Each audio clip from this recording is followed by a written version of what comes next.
BI MSc merupakan lulusan dari Institut Teknologi 10 November Surabaya. Beliau juga melakukan double degree di Saxion University di Belanda. Kemudian menyelesaikan master degree-nya di UCL dengan judul Gated Community Transformation Investigating Transformation and Life Cycle of Gated Communities. Dan beberapa penelitiannya juga terkait dengan konfigurasi spasial perkotaan yang juga merupakan bidang dari beliau. Salah satu contohnya adalah Spatial Planning for Future Risk Reduction in Coastal Area, case study Kalanganyar Village, Sidoarjo. Kemudian beliau juga sempat mendapatkan Best Presenter dalam International Seminar of Research Fund di tahun 2019 dan juga mendapatkan beberapa hibah penelitian dan juga pengabdian masyarakat. Jadi ini sudah mumpuni sekali ya Bapak Ibu, dosen kita ini, dosen kesayangan kita. Untuk waktunya mungkin saya akan persilahkan kepada Bu Adiba sekitar 40 menit. Nah nanti mohon Bapak Ibu baik yang hadir secara luring di IBIS ataupun juga yang ada di Zoom, silahkan jika ingin menanyakan pertanyaan ya. Namun sayangnya pertanyaan nanti akan dibahas di akhir sesi. Jadi di sini saya hanya akan memandu Bu Adiba untuk melakukan paparan. Jadi untuk pertanyaan dan juga diskusi akan kita kumpulkan di akhir sesi nanti seperti itu. Ya, mungkin dipersilakan Bu Adiba. Baik, terima kasih Bu Farus. Izinkan saya untuk presentasi di bawah saja ya. Oke.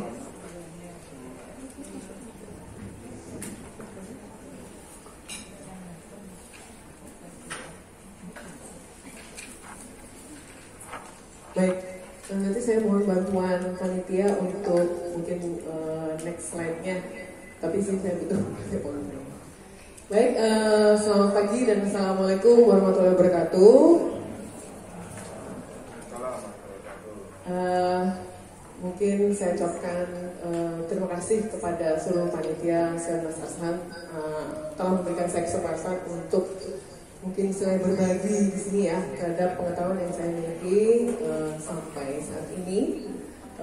Namun sebelumnya mungkin saya ucapkan terima kasih kepada seluruh dekanat Fakultas Arsitektur dan Desain, jajaran rekan-rekan dosen prodi arsitektur, juga tamu undangan dan para peserta yang sudah hadir yang saya hormati di sini. Mungkin saya sedikit disclaimer ya, apa yang saya lakukan di sini sifatnya adalah mengundang rekan-rekan untuk berdiskusi bersama saya nanti di sesi tanya jawab, yang dimana di sini saya akan bercerita tentang bagaimana agent based analysis bisa menjadi media kita untuk eksplorasi fenomena sosiospasial di ruang urban. Baik, next. Mungkin sebelumnya sebelum saya lebih lanjut ya bercerita tentang fenomena sosiospasial dan bagaimana agent based analysis bisa membantu kita untuk memahami bagaimana fenomena sosial itu terjadi di masyarakat, kita menyamakan persepsi dulu tentang apa sebenarnya sosiospasial dimension itu. Jadi pada prinsipnya sosiospasial itu ada dua konteks yang kita gabungkan menjadi satu, yaitu konteks sosial dan konteks spasial. Karena umumnya biasanya konteks sosial dan spasial itu muncul dalam dua dimensi yang berbeda dan kita analisa secara berbeda pula. Walaupun sebenarnya mereka punya kaitan yang sangat erat. Dan di sini saya tuliskan social dimension itu pada dasarnya adalah action of people interacting with land. Bagaimana manusia itu berinteraksi dalam satu konteks spasial itu. Sedang spatial dimensionnya itu lebih ke tempat di mana adanya kegiatan sosial di situ. Jadi sini saya tuliskan spatial processes yang beroperasi dan di mana keputusan-keputusan yang terjadi di lahan spasial itu terjadi. Sehingga sosiospasial dimension sendiri adalah hubungan dinamis antara sosial dan spasial, yang dimana proses di antara keduanya menjadi kunci penggerak ekonomi, kultur, environmental di built environment. Oke, next. Dan ini yang menjadi pembahasan kita pada pagi hari ini lebih kepada bagaimana sampai sejauh ini kita bersinergi dalam konteks sosiospasial. Karena yang saya sebutkan sebelumnya, konteks sosial itu seringkali dipandang hanya dalam lingkup sosial saja, tanpa memandang lingkup konteks spasial yang menjadi latar belakang terjadinya fenomena sosial itu. Next.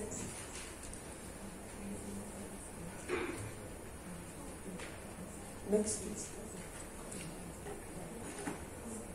Oke. Yang dimana kalau ini kebetulan saya munculkan isu sosial dan isu spasial yang mungkin sering kita temui di masyarakat ya. Kalau di sini ada isu sosial, ada konteks crime, violence, kemudian ada political problems, kemudian ada human rights, ada social security juga, kemudian women rights or abuse, dan homelessness. Yang menarik, beberapa permasalahan di isu sosial yang kita alami di masyarakat juga muncul di lingkup ranah spasial, misalkan seperti di insecurity ini, kemudian ada juga exclusion dan rising inequality yang dimana relevan dalam konteks women rights abuse ya. Kemudian ada juga yang itu juga masuk ke dalam human rights di isu sosial, yang dimana kalau di kita juga ada di bidang di fenomena spasial juga kita sering temukan permasalahan di urban growth, change in family patterning, dan lain sebagainya. Yang menarik sebenarnya kalau kita perhatikan, memang fenomena sosial dan fenomena spasial punya kaitan yang erat yang bisa jadi memang menyebabkan terjadinya apa yang terjadi di area sosial dan di area spasial. Artinya maksudnya saling berkesinambungan. Apa yang masalah yang terjadi di sosial muncul jadi masalah di area spasial, dan begitu juga sebaliknya. Baik, next please. Dan ini yang saya percaya ya, bahwa yang men-trigger adanya hubungan itu adalah movement, atau bahasa kita mobilisasi juga sebenarnya salah bahasa Inggris ya. pergerakan orang, pergerakan manusia, yang nanti akan saya jelaskan lebih lanjut. Tapi prinsipnya movement ini sendiri dapat berujung kepada adanya fenomena sosial, sehingga spasial yang menstimulasi movement itu akan mendeterminasikan adanya outcome dari social fenomena. Jadi dari kita bergerak, adanya interaksi dengan spasial, dan yang dimana spasial itu juga menstimulasi adanya pergerakan, dan dari pergerakan itu muncullah fenomena sosial. Next. Ini saya mau mencontohkan salah satu case yang menarik ya, terus terang yang dulu saya pelajari saat saya S2 tentang Pruitt Igoe. Saya yakin Bapak Ibu di sini sudah familiar dengan fenomena ini. Dan di dunia arsitek, fenomena Pruitt Igoe itu cukup menggelegar saat itu, dikala Bapak Charles Jencks ketika dihancurkannya bangunan Pruitt Igoe itu, beliau mendeklarasi ini adalah momentum matinya arsitektur modern. Menarik sekali. Dan dalam lingkup kita di bidang kita saat itu, kita banyak mengevaluasi bagaimana ruang spasial itu dibentuk dan menjadi permasalahan di Pruitt Igoe. Padahal sebenarnya permasalahan sosial yang terjadi di dalam kasus Pruitt Igoe ini sangat kuat dan juga berdampak terhadap apa yang terjadi di dalam bangunan ini.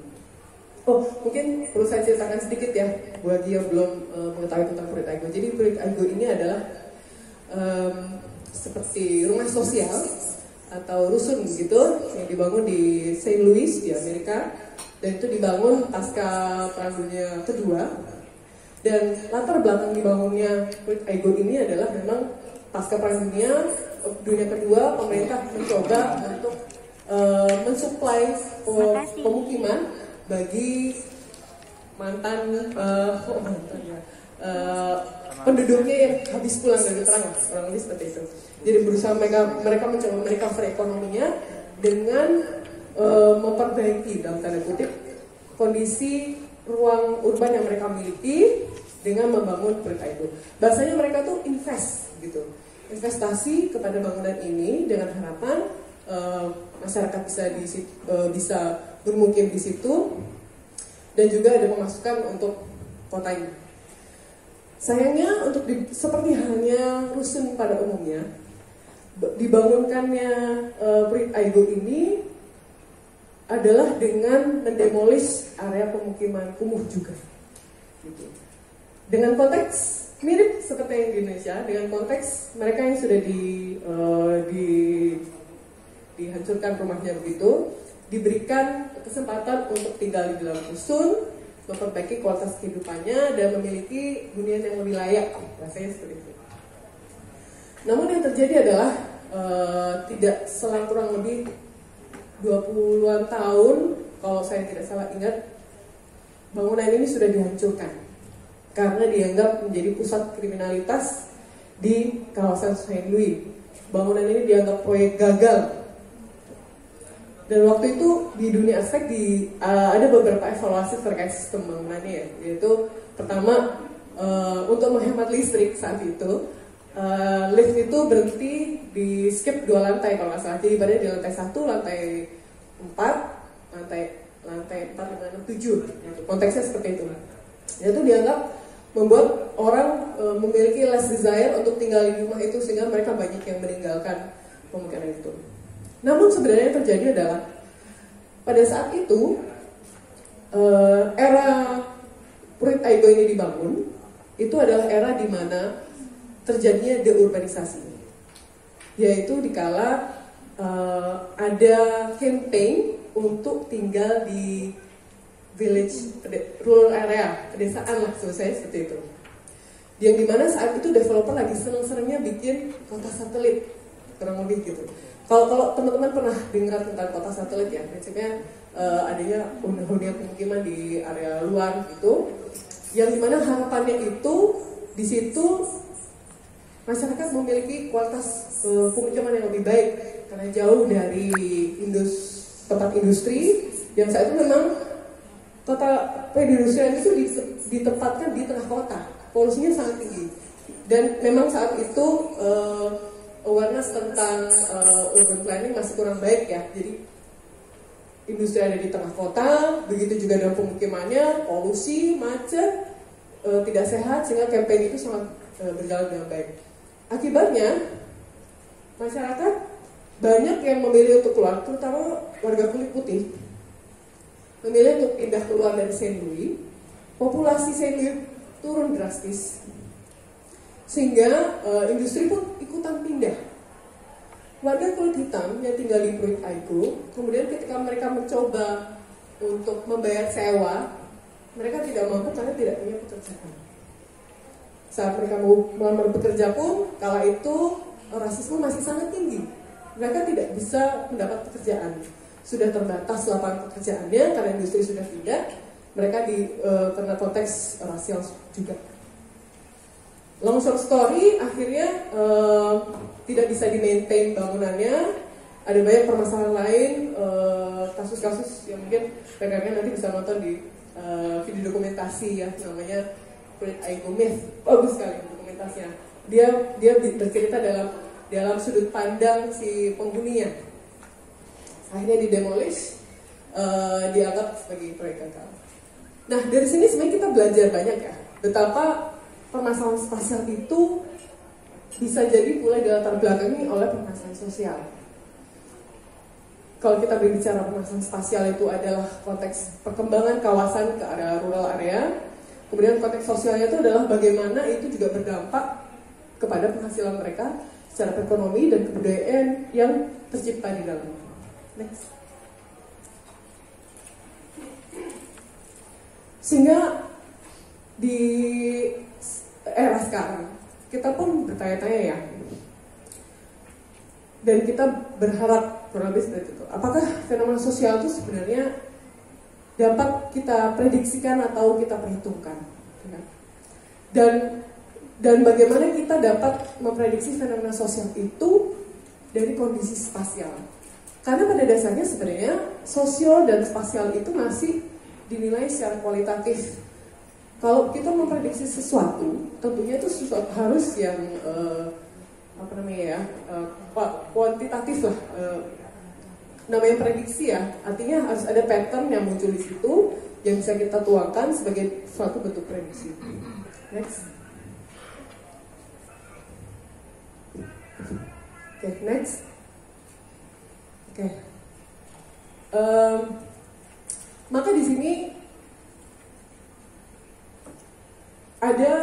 kita mencoba mencari clues dulu ya, clues gimana caranya kita bisa membaca pola spasial yang kemudian bisa kita gunakan sebagai dasar analisa kita terhadap konteks spasial. Konteks sosial, sorry. Dan yang menarik sebenarnya buku yang dibuat oleh Bapak Gordon Cullen ya, yaitu kita pernah baca di sini, saya yakin Anda pernah baca ya tentang serial Vista. Bagaimana sebenarnya ada interkoneksi antar ruang yang bisa mendorong orang bergerak dari satu ruang ke ruang lainnya. Dan ini saya quote, suppose however that we take over this linking as a branch of the art of relationship, then we are finding a tool with which human imagination can begin to mold the city into a coherent drama. Jadi bagaimana sebenarnya kota itu bisa mendorong kita untuk merasakan secara romantis dan menstimulus adanya pergerakan itu di dalam kota. Dan di sini sebenarnya udah muncul clue ya, bagaimana tentang pentingnya koneksi visual dalam menstimulus pergerakan dari satu titik ke titik lainnya dari apa yang disampaikan oleh Gordon Cullen. Next. Pada poin lain yang disampaikan oleh Gordon Cullen yaitu next slide selanjutnya. Nah, deflection, bahwa ada apa yang namanya ya, tikungan lah, sebenarnya begitu. Kalau saya bacakan itu deh. The object building is deflected away from the right angle, thus arousing the expectation that it's doing this to some purpose. Jadi membuat kita penasaran untuk bergerak, walaupun sebenarnya ada unsur derajat kemiringan yang bisa membawa kita ke titik yang lain. Dan di sini memberikan dasar pemikiran variabel pergerakan manusia berbasis angular atau derajat kemiringan jalan yang menjadi dasar algoritma agent-based analysis. Next. Oh ini kurang, next lagi aja. Jadi satu fenomena lain yang juga sempat saya dapatkan adalah peta Dr. John Snow tahun tadi berapa ya? 1854 kalau tidak salah, tentang peta terjadinya pandemi kolera di Inggris saat itu. Dan saat itu dia sebagai dokter menemukan adanya kejadian pandemi kolera ya di sana, dan dia mencoba memetakan berapa banyak penghuni yang terjangkit kolera dan di manakah mereka bermukim.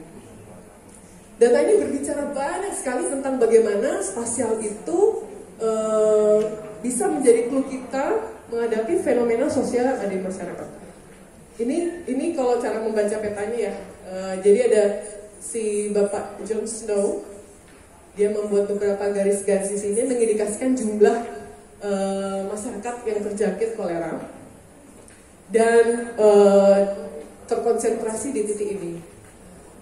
Rupanya sumber penyakit kolera itu datang dari air tanah yang mereka minum, dan airnya bertempat di sini di depan rumah ini. Dan itu terjadi karena sumber air pompanya terletak dekat dengan pembuangan black water di kota ini, yang kebetulan ternyata bocor. Di saluran black water itu ditemukan adanya popok bayi dengan isinya, yang dimana bayi itu habis saja terjangkit penyakit kolera. Ternyata ada bocoran di situ dan berdampak pada masyarakat setempat yang tinggal di sekitar itu, yang memang livelihoodnya berdasarkan dari air minum ini. Adapun di Di pemukiman lain yang mungkin jauh dari pompa air ini disebutkan dalam penelitian tersebut bahwa biasanya anak-anak yang sekolah di sekitar situ minum dari air ini lalu pulang dan dia menularkannya di rumahnya. Gitu. Yang menarik, data ini kemudian menjadi breakthrough bagaimana konteks spasial itu sangat krusial, perlu kita perhatikan juga dalam yaitu membaca fenomena sosial, dan ini juga menjadi breakthrough dalam membaca kejadian-kejadian dunia epidemiologi di dunia kedokteran. Dan di situ mereka menyadari bahwa konteks kesehatan pun juga harus memperhatikan hal lainnya, termasuk bagaimana orang bermukim dan itu dampaknya secara spasial terutama di kawasan urban. Next.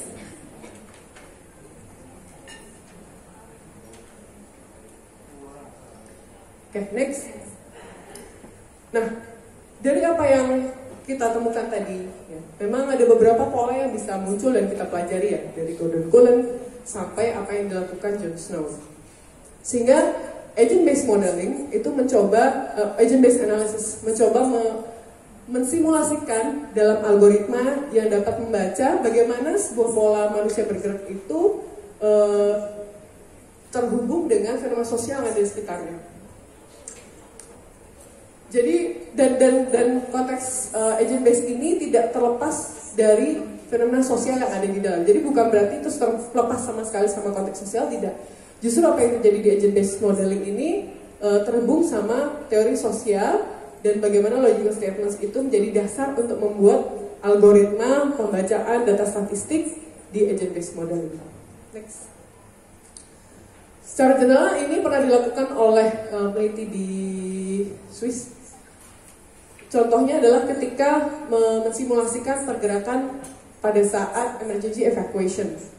Ketika orang keluar dalam satu ruangan ini berusaha keluar dalam satu akses pintu, orang cenderung karena orang didorong dengan rasa takut ya, rasa panik, orang cenderung melukai orang yang ada di sekitarnya. Namun ketika diberikan kolom bundar di tengahnya, mereka cenderung fokus kepada menghindari apa obstacle yang ada di jalannya sehingga bisa keluar dengan teratur. Dan ini terbaca dalam simulasi ini. Jadi setelah mereka simulasikan agent base, mereka coba lakukan simulasi real dengan manusia dan ini datanya terkorelasi dengan baik. Jadi ada memang artinya agent base itu bisa kita gunakan untuk membaca situasi sosial dan bisa bermanfaat untuk kita memprediksi bagaimana desain kita bisa turns out ketika dipakai oleh user. Next. Nah, salah satu bidang agent based teori yang sudah ditanya teori spasial, teori urban yang menggunakan pendekatan agent based adalah space syntax. Next. Kebetulan space syntax ini dicetuskan oleh Bapak Bill Hillier yang kebetulan baru meninggal lalu. Dan awal mula mindset munculnya space syntax itu berangkat dari konteks adanya kunci pergerakan mobilisasi yang tadi saya sebutkan sebelumnya, yaitu adanya unsur intuition untuk bergerak ke satu tempat. Kemudian adanya objectivity of space. Next. Dan objectivity of space ini next. Nah, intuition ini bersifat namanya intuisi ya, bersifat nilai seperti kualitatif. Sedangkan objectivity of space ini sesuatu yang bisa kita nilai. Contohnya, misalnya kita punya intuisi mau menyeberang, saya ada kebutuhan mau keluar dari ruangan ini. Namun objectivity of space saya menyatakan bahwa ada meja yang menghalangi saya di tengah misalnya, maka saya tidak bisa lewat, sehingga saya memilih jalur yang lain. Nah, objectivity of space ini yang menjadi dasar perhitungan kuantitatif yang digabungkan dengan bagaimana secara intuisi kita menilai sebuah kawasan. Next. Sehingga prinsip utama dari analisa spasial berbasis agent based ini adalah mengkuantitatifkan variabel-variabel yang ada dalam lingkup urban atau spasial. Jadi prinsipnya itu kita melakukan pembobotan. Ada jalan, maka jalan mana yang dirasa memiliki bobot lebih besar bagi kita untuk melewati. Nah, akan saya jelaskan lebih lanjut. Next, bagaimana dasar teorinya. Berangkat dari people moving, kemudian people berinteraksi di convex space. Kita menyebut itu convex space artinya seperti ini ya, karena kan kita ini sekarang berada di convex space, atau karena di sini ada meja, convex space-nya ada di tengah sini dan sini. Dan pergerakan ini dituangkan ke dalam apa yang kita sebut sebagai axial lines. Kita buat garisnya. Dan ada juga variabel ketiga, yaitu changing visual fields. Jadi view kita yang ada di kurang lebih selebar 120 derajat ini mempengaruhi bagaimana kita akan bergerak. Naturally kalau kita visual fields-nya segini, kita nggak akan beloknya ke sana, karena view kita segini. Tapi kalau kayak apa ya, kayak burung hantu visual fields kita lebih besar, ada possibility kita bergerak ke titik yang lain. Nah, ini adalah objectivity of space yang menjadi dasar teori dari space. Next. Ini kurang lebih kalau kita tuangkan dalam denah ya, Bapak Ibu. Jadi misalkan ini ada case study areanya, ada sebuah area pemukiman gitu. Kemudian maka di tengah ini adalah convex map-nya, convex space-nya. Kemudian kita buat axial maps yang mengindikasikan potensi akses orang ya untuk bergerak dari titik satu ke tempat lainnya. Nah, ini axial maps itu biasanya dibuat mengambil garis terpanjang dari satu convex space yang ada. Jadi misalnya kalau dari sini ke sana, dari pojok sini sampai pojok sana itu adalah jalur terpanjang untuk dibuatkan axial maps. Kemudian ada grid yang jadi dasar untuk visual graph analysis. Next. Ya. Ini adalah, sebentar saya mau izin minum sebentar.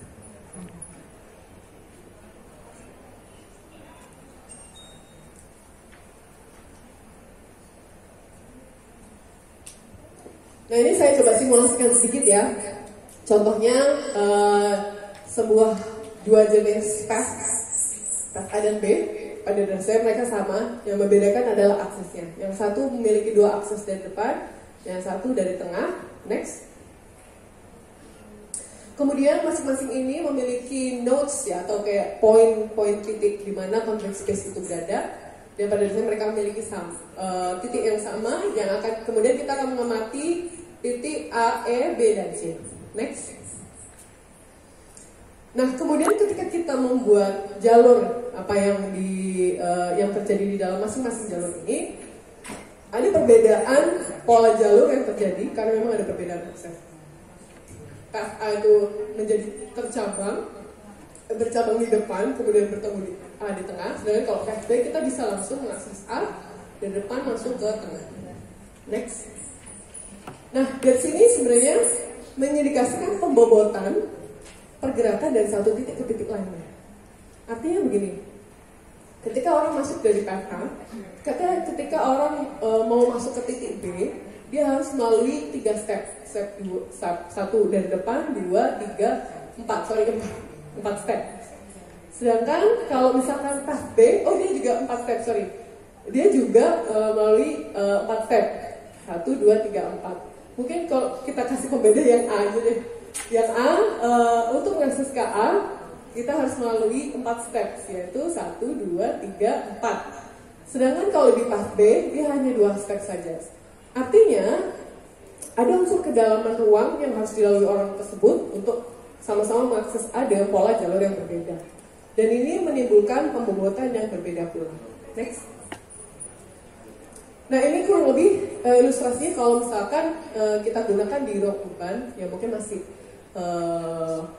monoton ya, masih bisa kita baca polanya. Ibaratnya ada pola settlements ya, pemukiman, kemudian kita buat axial maps-nya. Prinsipnya kita membuat jalur jalan yang ada di settlements tersebut. Kemudian kalau kita tarik steps node seperti tadi ya, pembobotan, munculnya seperti ini. Jadi ini yang garis A memiliki integrasi paling tinggi dibandingkan yang ada di garis yang terluar. Istilahnya pemukiman yang berada di garis yang biru ini, mereka ini cenderung tersegregasi karena dia jauh dari jalur yang paling terkoneksi dengan yang lain. Biasanya jalur yang seperti ini adalah jalur yang ramai digunakan oleh pengguna jalan karena dia terkoneksi ke banyak titik. Logikanya sebenarnya prinsipnya ketika saya punya rumah di area O, kalau saya mau ke D maka saya akan pasti lewat A. Saya nggak mungkin lewat C untuk ke D gitu. Pasti lewat A. Dan logika berpikir inilah yang kemudian digunakan dalam analisa space syntax berdasarkan pembobotan konfigurasi jalan atau strict configurations yang menjadi dasar analisa di space syntax. Next. Nah, ini garisnya agak hilang. Ini sama yang seperti yang tadi. Ini versi justified graph-nya tadi yang kita bentuk bundar-bundar dan garis-garis itu namanya justified graph. Ini adalah pola justified graph kalau kita melihat dari titiknya A. Jadi total depth-nya 28. Next. Nah, kalau kita bandingkan sama yang lain, sama yang C, tadi kebetulan saya nyebutnya yang ini, yang C, mereka memiliki integrasi yang berbeda. Integrasi titik A lebih tinggi daripada integrasi titik C. Dan ini yang kemudian biasanya kami visualisasikan dalam bentuk warna ya. Makanya tadi ini yang paling integrasi tertinggi warna merah, yang paling rendah itu yang C. Jadi mengindikasikan sifat jalan itu.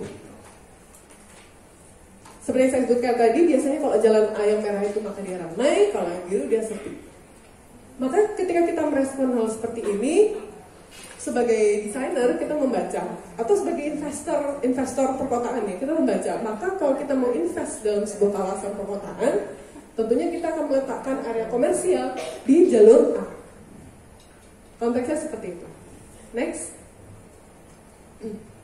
Nah, ada lagi variabel selanjutnya. Tadi yang kita temukan dari clues yang dilakukan Pak Burdenkulan adalah angular, yang berkaitan dengan visual fields manusia ya. Jadi kita tuh cenderung memilih jalan yang memiliki tikungan dengan angular yang lebih pendek. Bisa dalam konteks kemiringan dan akumulasi kemiringan. Jadi ibaratnya kalau misalkan kita berjalan, misalkan kalau jalurnya hanya separuh ini saja, kita akan cenderung memilih yang mudah, tikungannya mudah. Tapi ketika banyak tikungan yang diakumulasi, kita cenderung memilih yang jumlah total derajatnya itu lebih minim. Nah, mending saya belok sini, terus efektif. Kita mindsetnya masih berlogika untuk bergerak efektif. Kecuali kalau dipengaruhi hal yang intuitif. Misalnya di jalan ini ada ini genderuwo gitu. Lalu kita menghindari jalan itu. Nah, itu di luar dari yang disebut oleh Bapak Hildiger sebagai natural movement. Jadi ada konsep natural movement, ada yang variabel yang mengganggu dalam tanda kutip natural movement itu. Next. Nah, ini kurang lebih. Nah, ketika bagaimana kita menuangkan itu ke dalam agent based dan analisis, kurang lebih seperti ini. Jadi ketika kita tuangkan itu ke dalam data komputasi, kita baca ini sebagai bagian dari pixel. Jadi ada pixel yang memiliki ada jalur yang dilewati oleh jalur axial maps tersebut, dan itu menjadi dasar pixel yang dia menjadi dasar untuk pembobotan menghitung jalur mana yang menjadi preferensi atau memiliki integrasi tertinggi di kawasan tersebut. Next. Oh ya, saya mencoba. Baik. Jadi menurut saya, seperti yang saya jelaskan tadi Bapak, kalau ini sedikit merangkum ya, foundation of space syntax. Ada 4, yaitu axial maps, integration, choice, dan distance measure. Ketiga yang bawah ini, integration, choice, dan distance measure itu hasil analisa dari axial maps yang ada di dalamnya. Axial maps itu menjadi dasar kita untuk menilai, lalu penilaiannya ada di bawah ini. Ada yang berdasarkan jarak, ada yang berdasarkan pilihan jalur yang tadi saya jelaskan, kemudian ada integrasi. Next. Nah, ini adalah contoh yang saya bilang tadi, Bapak Ibu, kita perhatikan sedikit ya. Di sini ada jalur yang merah dan juga ada di sini, dan yang dilintasi oleh titik yang merah ini benar ya? Oh iya betul. Yang dilintasi titik merah ini juga ada, tapi dia oranye ya di sini. Itu titik commercial area. Yang menarik, pedagang itu ternyata sudah secara intuitif membaca bagaimana sifat jalan itu. Jadi naturally kalau Anda merasa di pasar ya, atau di jalan mana ya, saya lupa. Pokoknya jalan paling, contohnya misalnya Manyar. Mungkin Anda sebel banget, pasar ini kenapa kok bikin macet? Masalahnya pasar itu datang lebih dulu daripada Anda yang melintas di kendaraan tersebut. Pasar itu sudah membaca kebutuhan, bagaimana sifat jalan itu bisa profitable untuk mereka. Naturally maka jalan yang memiliki choice tinggi seperti ini pasti akan dihuni oleh para pedagang. Next. Oke, next. Dan ini ada beberapa aplikasi simulasi desain yang dilakukan oleh Space Syntax. Next. Oke, nah ini dilakukan di Belanda. Jadi ada ini jalur existingnya dan ada upaya mau menghubungkan island ini ke sebelah sana dengan akses yang baru. Jadi ada beberapa opsinya, 2, 3, 4, 5. Nah yang satu mungkin ke geser ke tempat lain. Oh ini satu. 1, 2, 3, 4, 5. Dan kemudian jalur ini disimulasikan dalam aplikasi Space Syntax. Next. Dan hasilnya option testing A munculnya seperti ini ketika dibikinkan opsi yang di sini. Ada lagi opsi yang sepertinya opsinya tenggelam. Kayaknya di yang sebelah sini Bapak Ibu. Nah itu memunculkan hasil bahwa option testing simulasi yang tipe A itu memiliki efektivitas pergerakan yang baik. Namun bukan berarti gini Bapak Ibu, merah bukan berarti bagus, biru bukan berarti jelek, bukan. Lebih kepada bagaimana kita mau memunculkan sifat suatu jalan di sebuah kawasan tertentu. Ketika kita memang mau mengaktifkan perekonomian, salah satu contoh kasusnya itu di Jeddah. Jadi ada proyek di Jeddah menggunakan Space Syntax. Mereka berusaha meningkatkan adanya aktivitas perekonomian di kota lamanya. Nah masalahnya pembangunan kota lama dan baru itu tidak terintegrasi, sehingga ketika dibangunnya kota baru, kota lama ditinggalkan. Maka pemerintah kotanya mencoba membangkitkan dengan menstimulus adanya natural movement yang masuk ke jalur kota lama. Dan ini adalah salah satu contohnya itu. Bukan, tapi ini contohnya di abstrak. Next. Dan ini adalah salah satu contoh simulasi menggunakan visual graph. Ketika ada sebuah network di perkotaan ya menggunakan koneksi visual. Kalau misalkan kita bikin dinding di sini, aktivitasnya pasti tertutup karena tidak ada koneksi visual. Ketika dipindah memorial wall, ya mereka mau membuat memorial wall, aktivitas di sini masih bisa aktif, namun mungkin tidak terlintasi langsung oleh orang-orang. Nah, ini menjadi PR bagi desainernya bagaimana caranya agar bisa terintegrasi dengan pola pergerakan manusia yang ada di situ. Next. Nah, ini kemudian contoh simulasi itu menggunakan axial lines. Ini menggunakan agent base untuk tracing. Ibaratnya ini di rangkaian analisis ada orang jalan-jalan di situ. Kita lihat kayak dibikin orang jalan. Hasilnya kurang lebih seperti ini. Dan ada integrasi, adanya kesamaan data dari beberapa pola, beberapa simulasi agent base. Next. Ini adalah juga terjadi di Tate Museum. Ini adalah ini mungkin dari ini dulu aja. Ini adalah visual graph analysis, analisa berbasis visual yang dilakukan di Tate Museum di Inggris. Dan menunjukkan bahwa adanya aktivitas movement yang cukup tinggi di titik tengah ini. Kemudian si peneliti melakukan tracing manual. Jadi tracing manual itu adalah ya literally ngikutin orang jalan belok mana kemudian digambar. Hasilnya ternyata sama.